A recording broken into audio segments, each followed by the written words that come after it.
모두의 학교 문화 만들기 책임 규약이라고 하는 것은 저도 집필할 때 참여를 했었는데, 최근에 학교 폭력 예방 선도학교 가이드북이 나왔는데요, 거기에 들어있는 내용입니다. 법적인 문제가 발생할 수 있다 라고 하는 내용이에요. 그렇기 때문에 이 내용에 대해서 정확히 숙지를 하고 학생 생활지도의 방법을 어떻게 적용을 할 것인지에 대해서 구체적으로 살펴보고 학칙을 재개정할 때 이 내용을 반영을 할 필요가 있다 라고 해석을 하시면 되겠습니다. 여러분 안녕하세요, 훈이쌤입니다. 오늘은 교원의 학생 생활지도에 관한 고시 해설서의 3차시 고시 해설 및 지도 요령 중에서 총칙 부분을 살펴보도록 하겠습니다. 구독, 좋아요, 알림 설정 지금 부탁드리고요. 혹시 내용을 파악을 하시다가 의견이 있으신 분들은 아래 적극적인 댓글 부탁드립니다. 그럼 시작하겠습니다.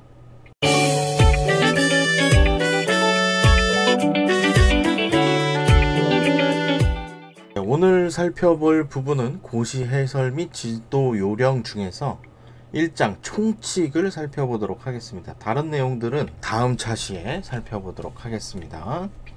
총칙의 내용들은 1차시에 살펴봤던 내용들에 관한 해설이기 때문에 조금 빠르게 진행을 하도록 하겠습니다. 살펴보도록 할게요. 총칙의 목적.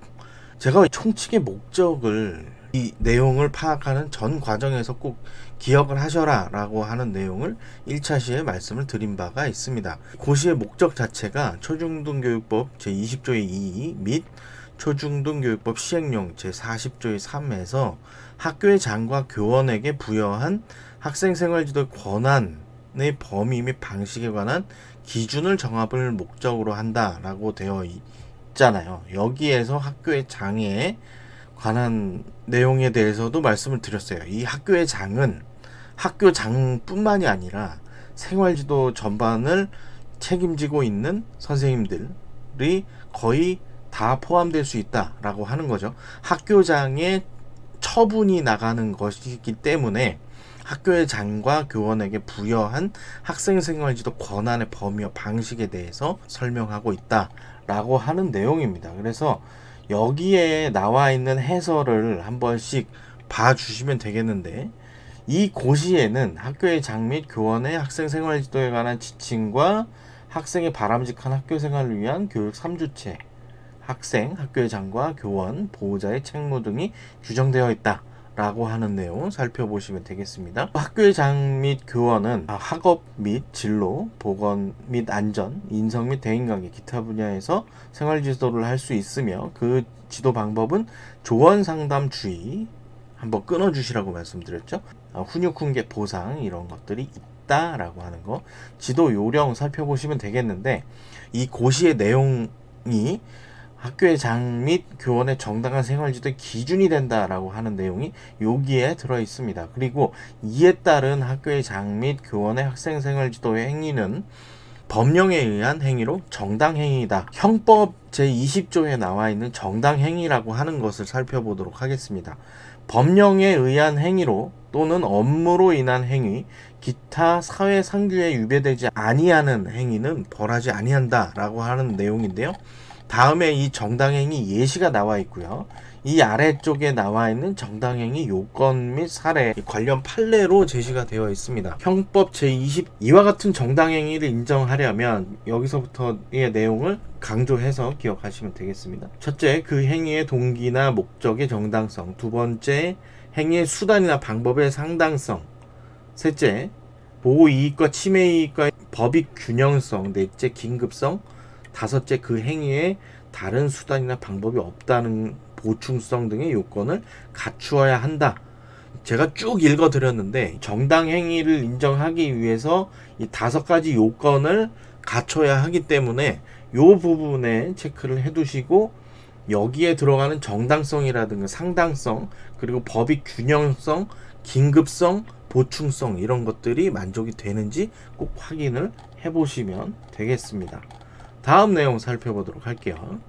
제가 학교의 장에 대해서 1차 시에도 말씀을 드렸는데, 학교의 장 이라고 하는 것은 학교의 장 또는 교장 직무대리로 임용된 사람, 그리고 학교에서 일시적으로 교장 직무에 대한 위임을 받은 교직원을 포함한 개념이다. 교장 명의로 나가지만 생활지도는 교원들에게 권한이 부여가 돼 있는 거잖아요. 그렇게 이해를 하시면 되겠습니다. 이 학교의 장의 개념을 포괄적으로 해석을 하시면 되겠고요. 여기에서의 교원은 초중등교육법 제19조 제1항에 따라서 학교에 두는 교장, 교감, 수석교사, 교사를 총칭하게 되고요. 여기에 나와 있는 교사의 종류 나와 있죠. 요 내용 확인하시면 되겠고, 담당 과목이나 직무와 무관하게 동일한 학생 생활지도 권한을 부여받는다 라고 하는 내용으로 살펴보시면 되겠습니다. 여기에서의 교원의 개념에는 산학겸임교사나 명예교사, 강사 이런 분들은 교원으로 보기 어렵다라고 하는 내용도 나와 있습니다. 다만 학교의 장과 교원을 보조하여 생활지도에 참여할 수 있다 이렇게 되어 있으니까 이 내용도 참고로 알아두시면 되겠습니다. 다음은 관련한 정의를 살펴보도록 할 건데요. 이 고시에서 학생은 초중등교육법 제2조에 따른 학교에 재학 중인 사람, 그리고 특수교육 대상자는 장애인 등에 대한 특수교육법 제2조 제3호에 따른 사람, 그리고 교육활동은 학교 안전사고 예방 및 보상에 관한 법률 제2조 제4호에 따른 활동을 이야기를 합니다. 이 교육활동의 정의가 이 학교 안전사고 예방 및 보상에 관한 법률에만 규정이 되어 있기는 한데, 여러 가지 법에 모두 다 기술을 했을 때에 혹시라도 법이 개정된다든가 하면 문제가 생길 소지들이 있기 때문에 학교 안전법상의 교육활동의 정의를 따른다 라고 해석을 하시면 되겠습니다. 다른 내용들은 일전에 한번 다 살펴봤던 내용들이기 때문에 학생 생활지도부터 훈육, 훈계, 보상 이 내용들까지는 읽어봐 주시면 크게 무리는 없을 거라고 생각이 됩니다. 여기에서는 교육활동의 구체적 사례를 살펴보게 되는데요. 현장 체험학습을 포함한 학교장이 인정한 모든 행사라든가 대회라든가 교육활동을 거의 다 포괄한다 라고 보시면 되겠습니다. 법령 고시에 따른 학생 생활지도 내용을 살펴보도록 할게요. 1차 시에서도 살펴봤던 내용인데, 주체는 학교의 장과 교원이고요. 시기는 교육활동 과정 중으로서 고시 제2조 제3호에 따른 활동을 하는 동안을 의미한다. 교육활동은 조금 전에 보셨다시피 학교 안전사고 예방 및 보상에 관한 법률에 따른 활동을 이야기하고요. 지도 범위는 학생의 일상적인 생활 전반이며 보다 구체적으로 고시 제5조부터 제8조까지 지도 범위를 정하고 있다 라고 하는 거죠. 방법 살펴보도록 하겠습니다. 학생 생활지도는 징벌이 아닌 지도행위임을 분명히 한다. 지도행위라고 하는 겁니다. 초중등교육법 시행령 제40조의 3에 의한 생활지도 방법은 다음부터요. 조언, 상담, 주의, 훈육, 훈계 등이며 이에 따른 구체적 지도 방식을 고시 3장에서 정하고 있다 라고 하는 거죠. 지금까지 조언, 상담, 주의, 훈육, 훈계 이런 것들이 구체적인 지도 방식이 어떤지 명확하지가 않았었는데 고시 3장에서 정하고 있다 라고 하는 내용입니다. 고시 3장을 첫 번째 총칙부터 확인을 해보고 있죠. 조언, 상담, 주의를 먼저 주고, 그리고 나서 개선이 되지 않았을 경우에 훈육이나 훈계를 할 수 있다 라고 하는 거죠. 이 내용들도 1차 시에서 대부분 다 살펴봤기 때문에 보여드리고 넘어가도록 하겠습니다. 지도 요령을 살펴보면요. 법령과 고시에서 정한 학생 생활지도와 방법 및 방식의 용어 정의는 일상적인 어휘가 가진 의미와 차이가 있을 수 있으므로 꼭 기억을 하세요. 학교의 장과 교원은 이를 명확히 숙지하는 것이 필요하며 학생과 보호자에게도 충분히 안내하여야 함이라고 되어 있습니다. 일상적인 어휘하고 고시에서 사용하는 조언, 상담, 주의 또는 훈육, 훈계, 보상 이 범위가 개념이 약간 다를 수 있다라고 하는 거죠. 여기에서 초점을 맞추실 것이 조언, 상담, 주의를 먼저 한 이후에 학생이 개선이 되지 않았을 때에는 훈육이나 훈계를 할 수 있고요. 여기에서의 보상은 상벌점제의 개념이 아니고 칭찬, 상점, 상장, 상품 이렇게 수여하는 상으로 유형, 무형의 방법으로 동기부여하는 개념으로 이해를 하시면 되겠습니다. 지도 요령에 따른 내용 살펴보면 보상의 기회는 누구에게나 공평하게 주어져야 하며 일관적이고 공정한 방법으로 제공하는 것이 필요하다. 자, 이 내용을 다시 한번 살펴보면 보상에서 학생이 잘했을 때 상 줄 수 있는 거예요. 토큰 줄 수 있습니다. 거기에 스티커 같은 거 붙여서 상품으로 나중에 바꿀 수 있게끔 할 수 있다라고 여기에서 규정을 하고 있으니까 이 상벌점제 개념이 아니라 토큰 강화의 개념이다 라고 생각을 하시면 크게 어려움 없으실 겁니다. 이렇게 넘어가고요. 평생교육법 제31조에 의해 설립된 학교는 이번 생활지도고시의 내용에 적용되지 않습니다. 자세히 살펴보시면 될 것 같고요. 전문 상담사도 학생 생활지도에 참여할 수는 있습니다. 그런데 여기에서의 문제는 혹시라도 이제 교권 침해로 해석될 수 있는 상황이 발생을 했을 때 전문 상담사의 경우에는 교권보호위원회를 열 수 있느냐? 그거는 또 다른 문제가 되겠죠. 이 교권보호위원회는 여기에서 이야기하는 교원에만 해당이 되기 때문에 전문 상담사의 경우에는 다른 루트로 처리를 해야 됩니다. 학생 선도위원회라든가 별도의 진행을 통해서 처리를 해야 합니다. 그렇기 때문에 학칙에 의한 선도 처리는 충분히 가능하다라고 하는 쪽으로 해석을 하시면 되겠습니다. 정당한 생활지도 조금 전에 살펴봤었죠. 그죠? 정당한 생활지도는 여기 정당 행위에 해당하기 때문에 벌하지 않는다 라고 하는 내용이고요. 아래에 있는 그러나부터 한번 살펴보도록 하겠습니다. 교원의 학생 생활지도가 법령 고시 학칙이 정한 범위를 벗어난 경우 또는 고시가 정한 학생 생활지도의 범위를 벗어나 규정하고 있는 학칙에 근거하여 생활지도가 이루어진 경우에는 법적 문제가 발생할 수 있으므로 학칙을 재개정할 때에는 이 점에 유의할 필요가 있다. 12월 31일까지 학칙을 개정을 해야 됩니다. 학칙에서 일부 학교들은 학교 생활 규정에 위임한다 이런 내용들이 있을 수 있어요. 학칙에 이 내용을 반영을 해야 되는데 또는 생활 규정에 반영을 해야 되는데 상위법이 정한 범위를 벗어난 경우까지 규정을 하고 있을 때에는 법적인 문제가 발생할 수 있다 라고 하는 내용이에요.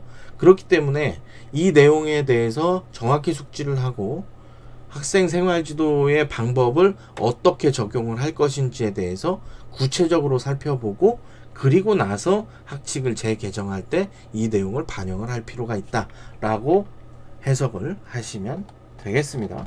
다음 내용 살펴보도록 할게요. 교육 3주체의 책무가 나옵니다. 관련 조문 보면 학생, 학교의 장과 교원, 학부모 등 보호자는 상호 간의 권리를 존중하고 타인의 권리를 부정하거나 침해하지 않도록 노력해야 한다라고 이 고시 3조에 규정을 하고 있습니다.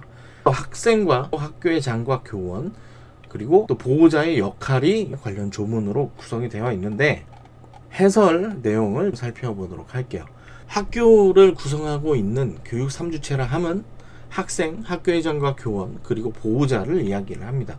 여기에서 학교의 장이 교원의 원활한 생활지도를 위하여 갖추도록 지원해야 하는 제반 여건에 학부모 교육 상담실을 마련하고 긴급 대응을 위한 비상벨 시스템을 구축하고 SPO, 병원을 긴급 협력 대응 체계를 구축해서 진행을 해야 된다라고 하는 내용이 포함된다고 하는 거죠. 지도 요령 살펴보시면 되겠고요. Q&A의 내용들도 살펴보시면 되는데 고시 제정에 따른 학칙을 개정을 할 때 정해진 절차를 밟아서 진행을 하는 게 좋을 것 같고요. 이 시도교육청별로 약간의 지침이 다를 수 있어요. 그렇기 때문에 학칙에 들어있는 경우 또는 별도 규정, 학생생활 규정을 별도로 갖고 있는 시도교육청도 있거든요. 그 내용들을 파악을 해서 소속 시도교육청의 지침을 따라서 개정 절차를 진행을 하시면 되겠습니다. 관련 법령, 학교운영위원회에는 학칙이라든가 학교생활규정은 상정해서 개정을 할 필요가 있겠고요. 다른 내용들은 한 번씩 읽어보시면 크게 무리는 없을 것 같습니다.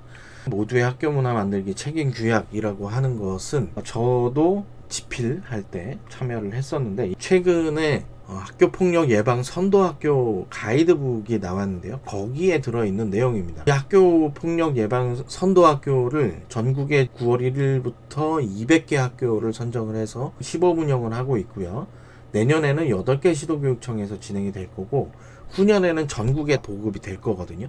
그래서 미리 알아두셔도 좋을 것 같습니다. 모두의 학교문화 만들기 책임규약, 교육 3주체의 책임을 인식하고 존중하는 그런 문화를 만들어보자 라고 하는 차원에서 모두의 학교문화 만들기 책임규약이라고 해서 일종의 가이드라인을 만들어서 이렇게 학생, 교직원, 보호자가 함께 할 수 있는 프로그램을 운영을 하는 것을 원칙으로 합니다. 여기 간략하게 내용이 제시가 되어 있는데, 시기라든가 단위라든가 방법은 학교의 재량에 맞춰서 이제 진행이 되는 것이고요. 그리고 서명운동이기 때문에 법적 구속력이 있는 건 아니니까 학교에서도 적극적으로 홍보하고 학생들과 또 보호자들과 교직원들과 함께 좋은 학교 만들기 운동을 한번 추진을 해보시는 것도 좋을 것 같습니다. 구체적인 내용에 대해서는 제가 따로 영상을 올려드린 것도 있고, 조만간에 이 부분만 따로 다시 한번 영상을 만들어서